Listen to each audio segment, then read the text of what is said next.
President Biden is making his final appearance at an international summit today, the G20 in Rio de Janeiro. And this weekend, PBS News learned the president authorized Ukraine to fire long-range American weapons into Russia, focused on the region of Kursk, which Ukraine seized and Moscow is trying to recapture. Our Nick Schifrin sat down with National Security Advisor Jake Sullivan for an exclusive interview this morning to discuss that authorization for Ukraine, as well as the Middle East and President Biden's legacy on the world stage. Jake Sullivan, thanks very much. Welcome to NewsHour. Thanks for having me. Two U.S. officials confirmed to me that the administration has given Ukraine authorization to use ATACMS, the longest range U.S. weapon the Ukraine has in its arsenal. Why have you made that decision?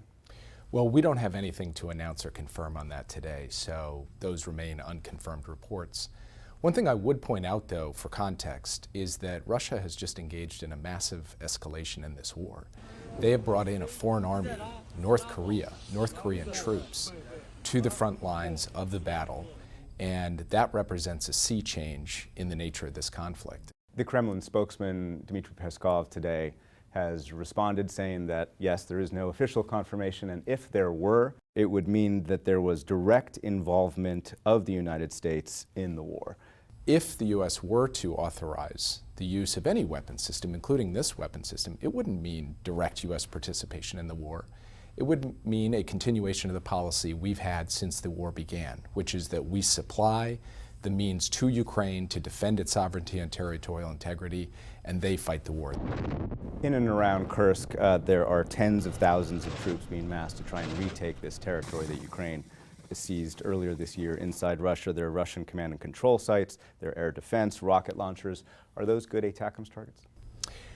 Look, I will obviously defer to the Ukrainians about how they choose to prosecute the war. From our perspective right now, the major escalation that we've seen is not about a particular geography or about a particular part of the front. It's about the fact that Russia has gone to another country from another part of the world, North Korea, brought in thousands of their troops to the front lines and have added them to this war. That is a change, a significant change, a change that in fact we warned the Russians about before they did it and said if they did it, we would respond. And of course, we will respond. In the past, you've tried to avoid provoking the Russians from escalating at times. You didn't provide tanks, and then you did decide to make that decision to provide tanks. You didn't provide F-16s, then you did provide those F-16s. Do you believe at this point, looking back, if you had provided any of those authorizations earlier, it would have made a difference to Ukraine in the war? Have we seen a marked difference since we have provided tanks to Ukraine in terms of the battlefield? Similarly on F-16s, have we seen a marked difference? Our view has been that there's not one weapon system that makes a difference in this battle. It's about manpower, and Ukraine needs to do more, in our view, to firm up its lines in terms of the number of forces it has on the front lines. It's about munitions, and it's about all of the other things that go to a country's national strength, their morale, their cohesion, their industrial base. But I ask because Ukraine is losing more territory today than at any point this year. So do you really believe that nothing the U.S. could have done earlier would have changed that? We've provided the tanks, we've provided the F-16s, we provided the HIMARS, we provided the Patriots, we provided many of the things that you said earlier we wouldn't provide.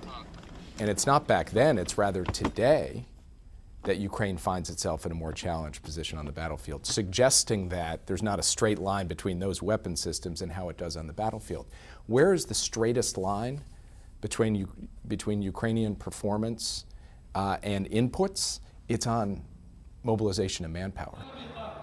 Let's switch to the Middle East, to the latest draft that you guys have been working on in terms of a ceasefire in Lebanon. Has Hezbollah agreed to the draft?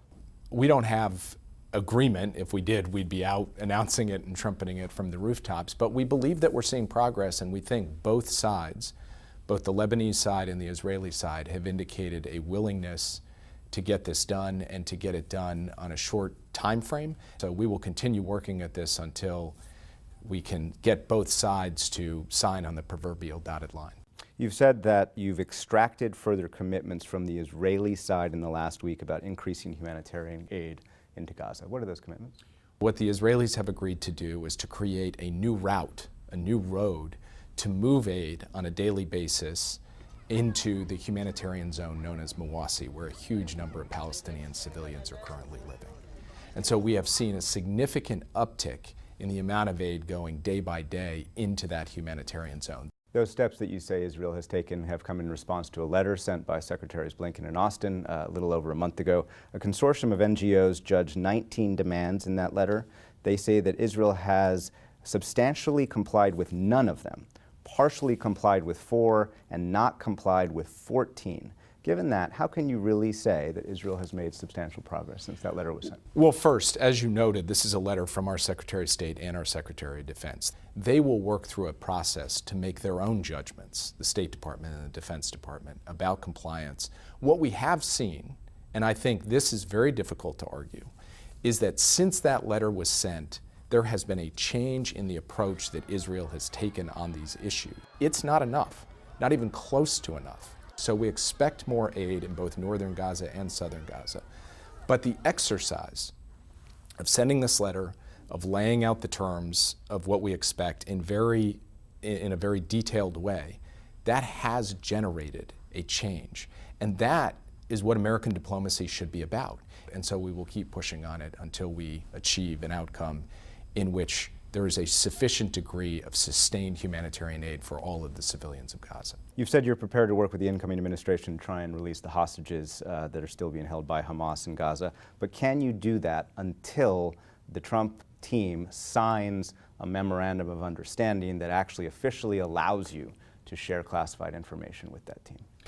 So we can't engage in a normal transition until the incoming team signs the memorandum of understanding. But we can have informal conversations with the folks who are coming into our positions. Those informal conversations can help shape a common message that says both the outgoing team and the incoming team are committed to bringing the hostages home. Last week, the FBI and the Cybersecurity Agency acknowledged a Chinese cyber espionage campaign compromised multiple telecommunications networks and including information given to U.S. law enforcement under court orders from those telecommunications companies. Does China still today have access to those telecommunications companies and that information? Well, as you noted, this is an active investigation between the Federal Bureau of Investigation, the Department of Homeland Security. But what I will tell you is this is a significant event. The intrusion into these private telecommunications networks that also involve communications on an unclassified level by government officials. So it's something we take deeply seriously. You say the investigation is ongoing, but is the intrusion ongoing as well? Well, I'm saying the investigation covers both the question of what's happened in the past and what's happening right now. Let me ask a question about legacy. Are you concerned that one of your legacies will be facilitating the way Israel has fought in Gaza that has killed tens of thousands of women and children? The U.S. has taken a very clear position since this war began, which is that Israel had a right to defend itself after the worst slaughter of Jews since the Holocaust. The U.S. also, over the course of the past year, has made a massive difference in terms of whether there would be widespread famine in Gaza or not widespread famine, in terms of working with the Israelis to try to minimize civilian harm over the course of the months of the conflict. I do believe that us standing up for Israel in its hour of need, at a moment when its enemies were descending upon it, has made a major difference for the good from the perspective of the United States. Do you think the withdrawal from Afghanistan is part of your legacy, and would you have done anything differently looking back? I believe that ending America's longest war and not passing it on to yet another president is a significant part of President Biden's legacy, and therefore as someone who works for him as part of my legacy. I would further point out that to date, despite the warnings, we have not seen a deadly terrorist attack on the U.S. homeland while President Biden was president. In addition, we are able to stand up to and push back against Russian aggression in Ukraine to keep Kyiv from falling without having them have sitting ducks of U.S. forces in Afghanistan to go after by, for example, arming up the Taliban. So I think it's a good thing that the United States is no longer fighting in that war, and I believe that that is an important part of President Biden's legacy. And on Ukraine, do you think your legacy will be defined, in fact, in the end, by your successor? I believe that our legacy has already been substantially defined on Ukraine, and it can be defined in two words: Kyiv stands. The country was at risk of being wiped off the map. And thanks to the brave Ukrainian people and their resourcefulness and their courage, but also thanks to President Joe Biden rallying countries from around the world, we defended Kyiv, we defended Ukraine, and Ukraine will continue to be a thriving democracy anchored in Western institutions in the future. And I do not believe that anything that comes next is going to change that. Jake Sullivan, thank you very much. Thank you.